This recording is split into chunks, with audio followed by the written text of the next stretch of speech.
이스라엘이여, 너는 행복한 사람이로다. 아멘.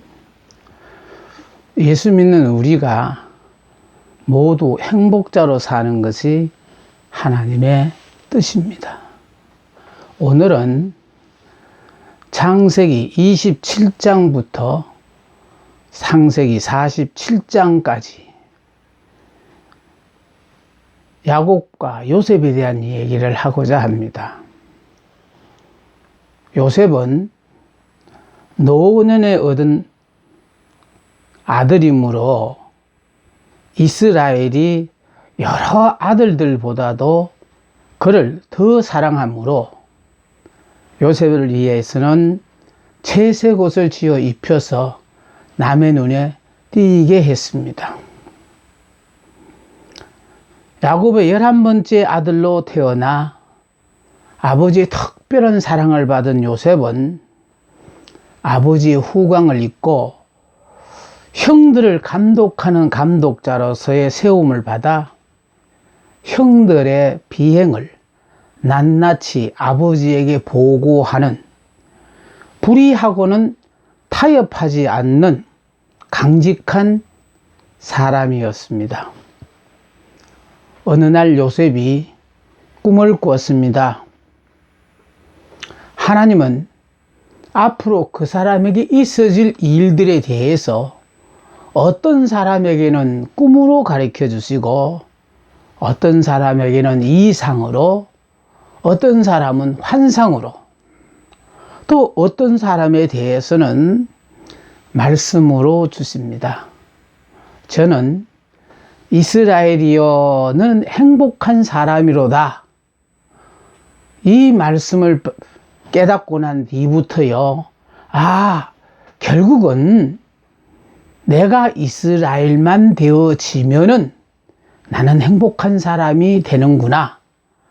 내가 다른 사람과 비교했을 때에 탁월하게 뛰어난 사람이 아니고 가장 부족하고 무능하고 정말 하나님께서 그 많은 사람들 중에서 왜 나를 하나님의 종으로 선택해서 하나님도 애가 타시고 나는 이렇게 버거운 삶을 살아갈까 하고 생각했는데, 이스라엘이여, 너는 행복한 사람이라는 이 말씀을 깨달으면서 하나님은 잘나고 똑똑하고 지혜로운 사람을 붙잡고 쓰시는 것이 아니라 다른 사람과 비교하여 못난 사람을 붙잡고 역사하신다는데 힘을 얻고, 그래서 이스라엘이여, 너는 행복한 사람이로다 라는 이 말씀을 아주 열심히 외쳤습니다.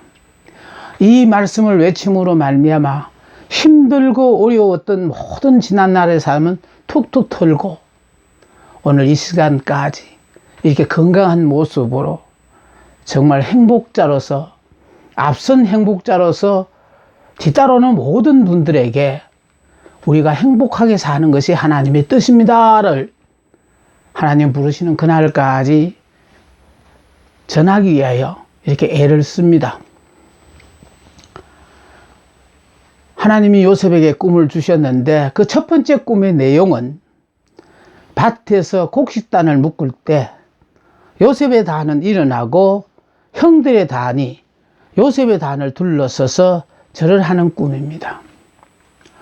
이 꿈은 아마 형들이 앞으로 머지않아 자기에게 모두들 절할 것이다 라는 것으로 생각하고 꿈을 꾸자마 즉시 형들 앞에, 형님들 앞으로 저에게 절할 날이 있으니까 마음에 단단히 준비하고 계십시오 하고 아마 이 꿈 이야기를 한 것 같습니다.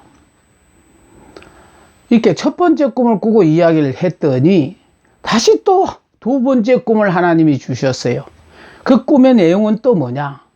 해와 달과 11별이 요셉에게 절하는 꿈입니다. 이 꿈을 꾸고는 또 해와 달은 부모님이고 11별은 우리 형들이구나. 그렇다면은 이런 모든 것들이 앞으로 이루어질 것이라고 믿고 남이야 비웃거나 말거나 열심히 이 꿈이 이루어질 것을 믿고 이야기를 했습니다. 형님들이 요셉이 자기가 꿈에 대한 이 얘기를 할 때에 참 쟤는 꿈꾸는 자라 그러면서 비아냥 그렇습니다. 그래, 네 꿈대로 우리가 그렇게 되기를 바란다. 속으로는 내심 바랄 걸 바라야지. 네가 무슨 그렇게 우리들한테 절을 받고 부모님들까지 다 절하는 그런 훌륭한 사람이 된다고 아마 속으로는 그렇게 비웃었을지도 모릅니다. 그렇든 저렇든 요셉은 이 꿈을 주시자 하나님은 틀림없이 내가 앞으로 우리 형제들과 부모님 앞에서 절을 받는 그런 사람이 될 것이다 하고 그 꿈대로 이루어질 것을 믿고 살았습니다. 문제는요, 이 꿈을 꾸고 난 뒤부터 형들의 비웃음을 사던 이 요셉을 형들은 시기했을 뿐만 아니라 기회만 있으면 어떻게 하든지 요셉의 이 꿈을 좌절시키기 위하여 여러 가지로 아마 방해를 놨던 것 같아요. 그런데 어느 날 하루 아버지께서 양떼를 치고 있는 형들에게 가서 지금 어떤 상황에 처해 있는 자를 알고 오라고 말했어요.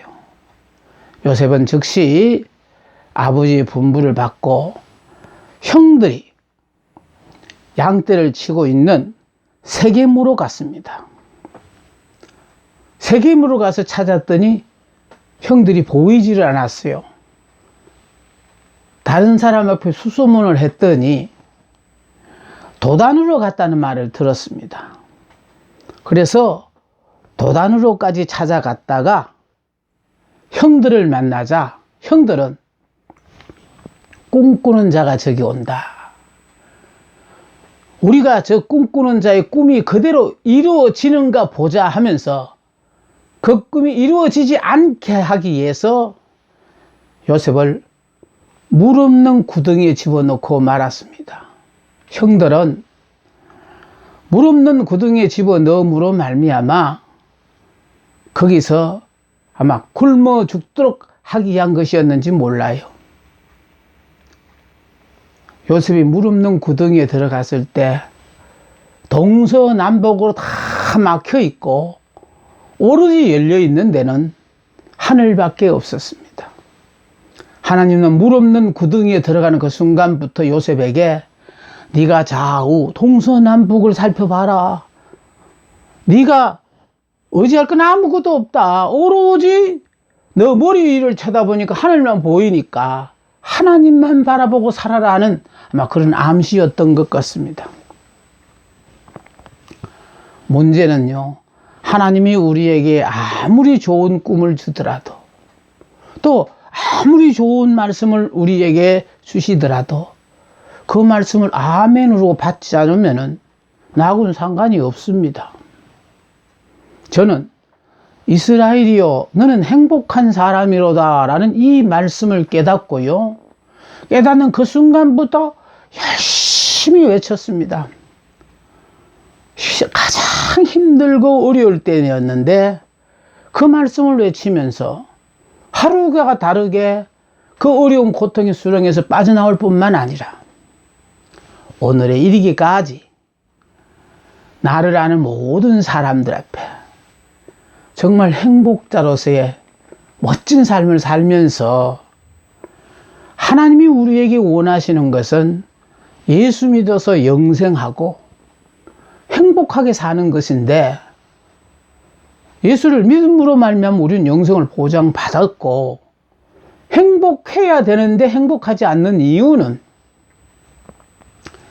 예수 안에 있는 이스라엘이 되어지면은 하나님이 허락하신 모든 것들은 다 내게 복이다 하고 그걸 받아들일 수 있어요. 그런데 우리가 아직 이스라엘로 살지를 못하고 야곱으로 살고 있다가 보니까 내가 바라는 모든 환경이 아니니까 행복이 아니라고 불평하고 원망하고 사는데요. 우리는 예수를 믿는 순간에 육의 사람, 옛 사람, 율법의 사람은 십자가 위에서 죽고 이제 영의 사람, 새 사람, 은혜의 사람으로 우리는 다시 태어난 사람들이에요. 그러므로 내가 영의 사람만 되어지면은 지금까지 내가 깨닫지 못해서 철천지 원수라고 생각하는 그 사람이 한순간에 내가 고르면 절대로 못 고를 환상의 짝이고 생명의 은이라는 것을 깨닫게 되는 것입니다. 형들에 의하여 사랑받는 아들 요셉이 한순간에 애굽의 종으로 팔려가는 신세가 되었어요. 물 없는 구덩이에 들어가 있는 그 요셉을 그나마 유다가 와서 끄집어내서 마침 지나가는 작사꾼들에게 종으로 팔아버렸는데 은 20개로 팔았어요. 예수님은 은 30냥에 팔렸습니다마는 요셉은 7살 소년이었기 때문에 은 20개에 팔려서 보디발 집에, 시대장 보디발 집에 종으로 팔려가게 되었습니다. 그런데 요셉은요, 하나님이 꿈을 주시자 그 꿈을 붙잡고, 하나님이 이 큰 꿈을 나에게 주셨는데, 이 꿈을 이루기 위해서는, 이 정도의 시련을 견디지 못하고 무슨 꿈의 주인공이 되겠냐 하고요. 그는 어려운 일이 닥칠 때마다 꿈을 붙잡고 열심히 보란 듯이 살아서 정말 내가 꿈의 주인공으로서의 모든 것을 다 보상받으리라 생각하고 역경을 이겨냈습니다. 그래서 하나님 우리에게 꿈을 주시는 것은요, 그 꿈을 붙잡고 현재 내가 힘들고 어려운 이 과정을 이겨내라는 그런 뜻이에요. 그래서 하나님은 우리에게요, 내가 원치 않았던 꿈을 우리에게 자꾸 주셔요. 그럼 그 꿈을 내가 이루는 게 아니고 하나님이 나에게 이루어 주시는 꿈이니까 그냥 이루어 주시는 분은 그분이에요. 나는 이스라엘이여 너는 행복한 사람이라고 외친 것 뿐이었는데 그 고백을 듣고 많은 사람이 힘을 얻고 그래서 많은 사람이 행복해지고 지금 살고 있는 모든 처지가 다 좋아지는 과정을 이렇게 목도했을 뿐만 아니라 지금도 계속하여 기회가 닿으면 전화로 목사님을 만난 것이 인연이 돼서 내 인생에 이런 놀라운 전환점이 되었다고 고백하는 사람을 만날 때마다 제가 큰 힘을 얻습니다. 재미로운 것은요, 보디발 집의 종이 된 요셉에게 여호와께서 요셉과 함께 하심으로 그가 형통한 자가 되어 그 주인 애굽 사람의 집에 있으니 라고 했어요. 그의 주인이 여호와께서 그와 함께 하심을 보며 또 여호와께서 그의 범사에 형통하게 하심을 보았더라. 그 주인이 보디발이 보니까 요셉 저 아이를 보니까 하나님이 함께 하시고 함께 하는 걸로 끝나지 않고 범사에 형통케 하심을 보았다는 것입니다. 이렇게 하나님이 주신 꿈을 붙잡고 믿고 열심히 고백하는 사람들 앞에는 하나님께서 눈동자와 같이 지키시면서요, 하나님이 너를 얼마나 사랑하시는가를 보라 하는 것으로 삶에서 나타내게 하십니다. 보디발 집의 종이 되어 가지고 요셉은 봉사와 섬김의 훈련을 받았어요.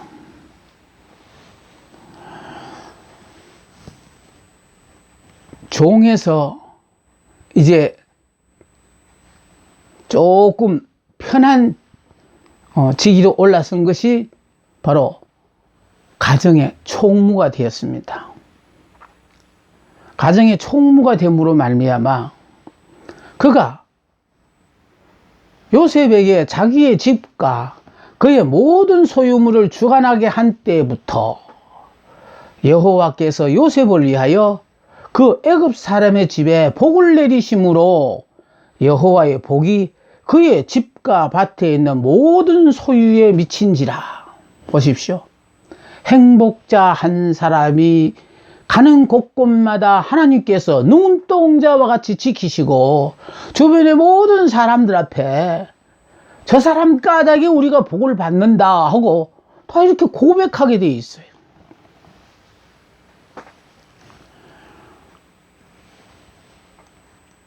우리로서는 행복한 사람이 될 가능성이 없다고 생각하시고 계신 분이 있으시다면 내가 들어 행복한 사람이 되는 거 아닙니다.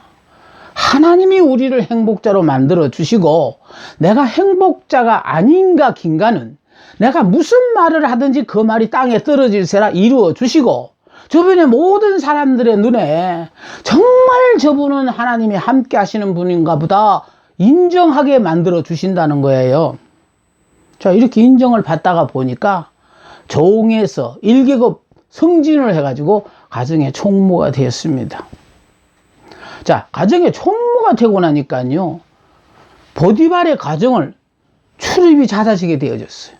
그러다가 보니까 보디발 아내의 유혹을 받게 되어졌다는 거예요. 만일 가정의 총무가 되지 않았더라면 보디발 아내가 유혹하지 않습니다.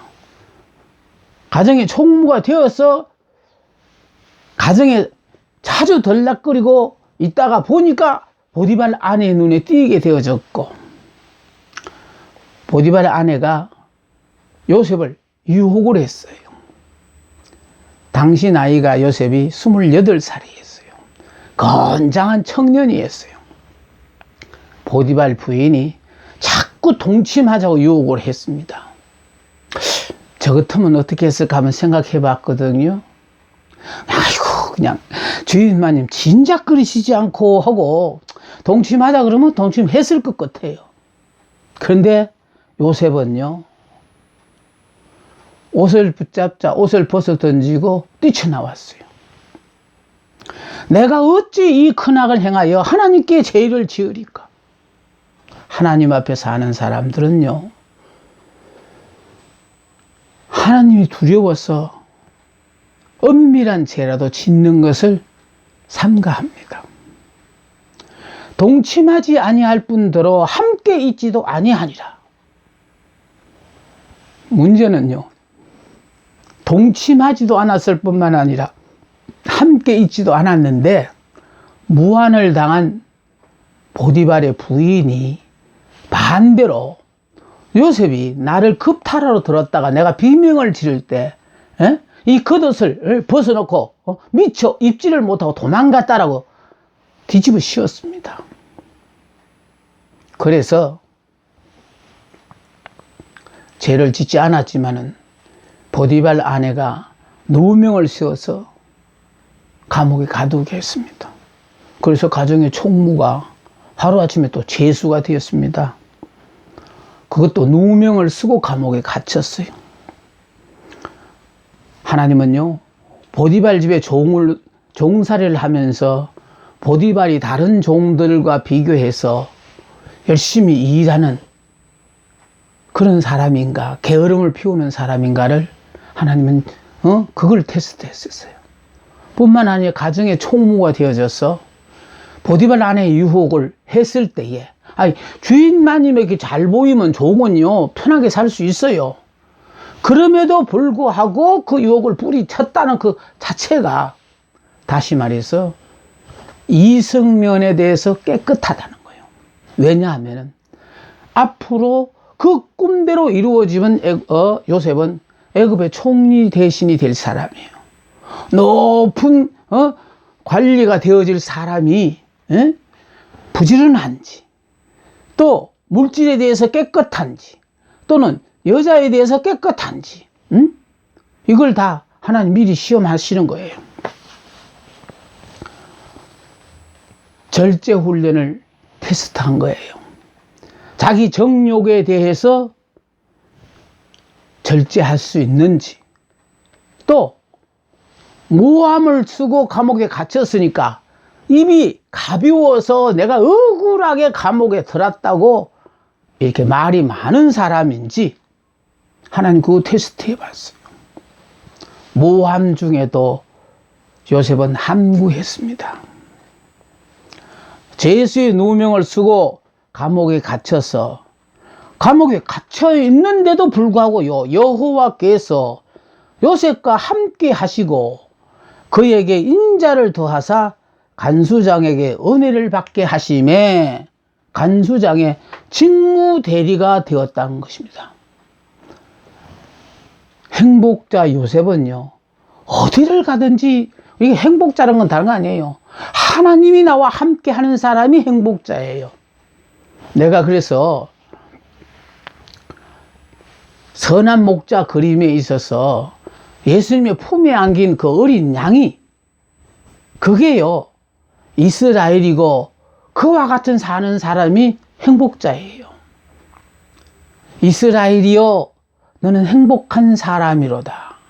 너의 모든 것에 대해서는 하나님이 전적으로 책임을 지시니까요.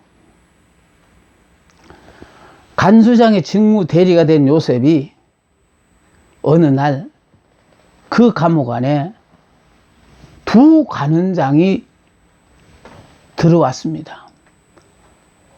한 간원장은 술 맡은 간원장이고 또 다른 간원장은 떡 맡은 간원장인데, 떡에 들었는지 술에 들었는지는 모르겠지만은 그게 독이 들어서, 그래서 그 사건으로 말미암아 바로 왕이 하마터면은 위험할 상황이 이르렀습니다. 그래서 둘 중에 누가 범인인지를 찾아내기 위해서, 그래서 두 간원장을 요셉이 들어있는 감방에 들어오게 했다는 거예요. 그런데 어느 날 보니까 두 사람이 수심이 가득 차 있습니다. 그래서 간원장님, 어찌하여 이렇게 수심에 가득 차 있으면 물었더니, 내가 꿈을 꿨는데 이 꿈의 내용을 알지 못하여 답답하다라고 얘기를 했어요. 그럼 말씀해 보십시오. 제가 꿈 해몽을 한번 해보겠습니다 하고 꿈 해몽을 해줬어요.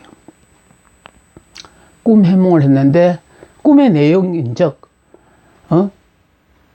술 맡은 간원장은 무죄가 되어서 석방될 것이고, 떡 맡은 간원장은 유죄가 되어서 결과적으로 감옥에 갇히는 신세가 되게 된다는 겁니다. 정말 요셉의 꿈 해몽대로 술 맡은 간원장은 나가고 떡 맡은 간원장은 죽습니다.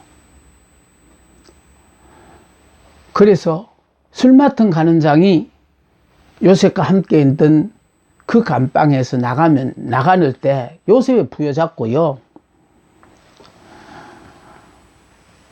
나는 히브리 땅에서 꼴려온 자요, 여기서도 옥에 갇힐 일을 행하지 아니하였습니다.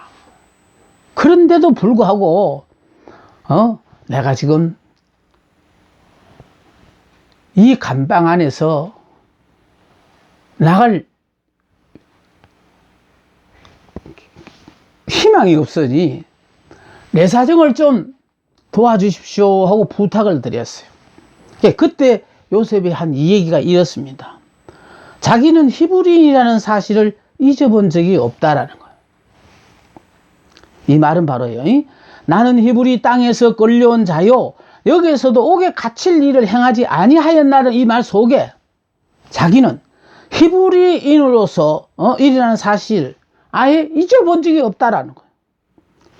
그리스도인의 긍지를 갖고 지금까지 살고 있다, 이런 뜻이에요.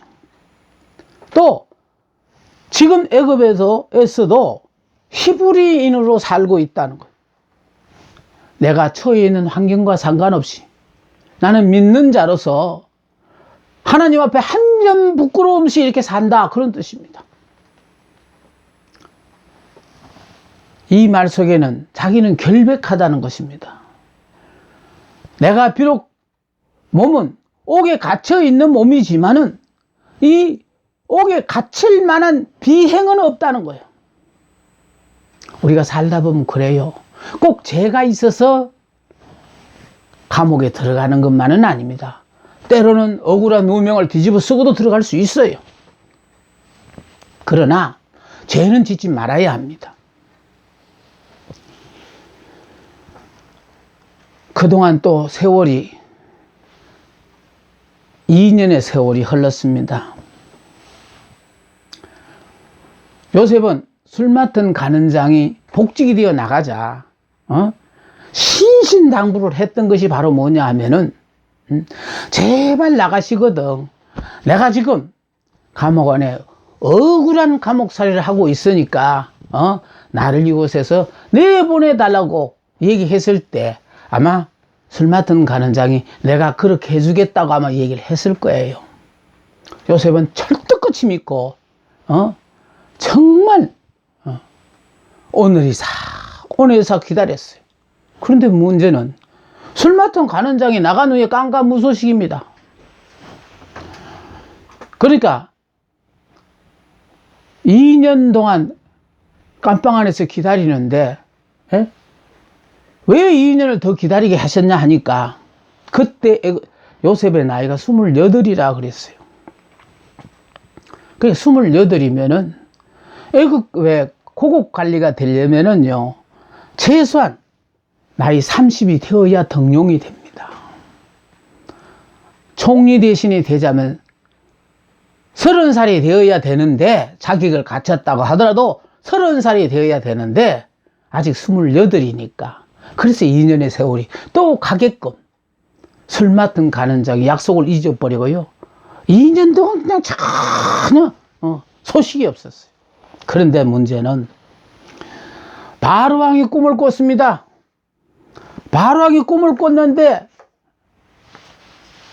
하나님께서는 당신이 하실 일을 바로에게 꿈을 통하여 보여주셨습니다.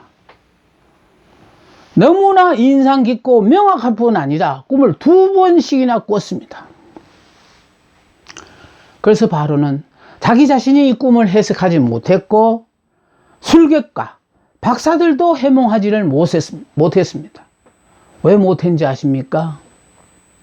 요셉 외에는 대안이 없도록 하셔서 요셉이 바로왕 앞으로 나아가게 하기 위해서입니다. 요셉이 바로왕 앞에 나아가서 꿈을 해몽합니다. 요셉이 꿈을 해몽하기 전에 먼저 특별히 강조합니다. 바로로 하여금 그도 하나님의 지하에 있다는 것을 알려주는 동시에 바로도 하나님께 순종해야 될 것을 암시했어요. 그런데 바로가 한 꿈의 내용을 들은 요셉이 앞으로 7년 동안 풍년이 계속되다가 연이어서 7년 흉년이 이어진다는 거예요. 그럴 때 7년 동안 풍년일 때 곡식을 쌓아둘 대로 쌓아두고 모아뒀다가 앞으로 7년이 연달아 흉년이 될 때에 그것을 풀어서 백성들에게 나누어 줌으로 말미암아 이 고비를 넘어가는 정책을 제시했어요.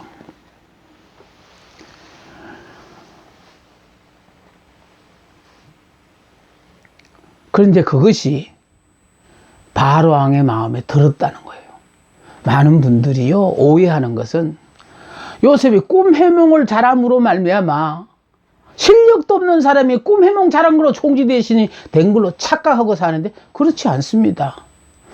7년 풍년과 7년 흉년에 이어지는 그 일들 가운데서 어떻게 나라서 이걸 정책을 세워서 어떻게 대비해야 되는 것을 제시했는데 그게 총리 대신 깜으로 지혜로웠다는 겁니다. 그래서 바로는 즉시 요셉을 애굽의 총리 대신으로 발탁해서 쓰게 됩니다. 드디어 요셉이 애굽의 총리 대신이 되어서 어릴 때부터 주신 그 꿈을 입술로 고백하면서 살았던 그 꿈이 드디어 실현되어졌어. 그래서 드디어 주인공이 되어지는 거지요. 이 그림을 잠깐 보세요. 이 그림의 핵심이 바로 무엇이냐 하면은 아버지의 사랑받을 때가 1번입니다. 그런가 하면은 이제 형들에 의하여 종으로 팔릴 때가 2번입니다. 또 이제 보디발 집에 가서 종으로 살 때가 이게 3번이에요.